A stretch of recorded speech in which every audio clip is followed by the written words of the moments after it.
Daniel की मामा ने माहा की तरफ देखते हुए कहा, अरे बेटा माहा, दानियल को अपना कमरा नहीं दिखाओगी ताकि आपकी पसंद का कमरा बन सके।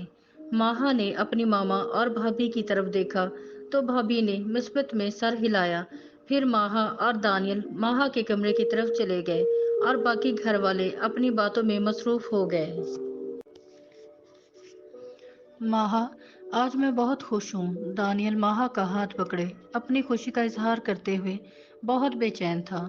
तुमसे मिलने के लिए मैंने आपी के पास तुम्हारी बहुत सी तस्वीरें देखी हैं और हमारी फोन पे भी बात हो रही थी, लेकिन मैं तरस रहा था इस लम्हे के लिए जब मैं तुम्हें अपने पास देखूंगा, तुम्हारे सामने खड़े होकर अपनी मोहब्बत का इजहार करूंगा और तुम भी मुझे मोहब्बत से जवाब दोगी।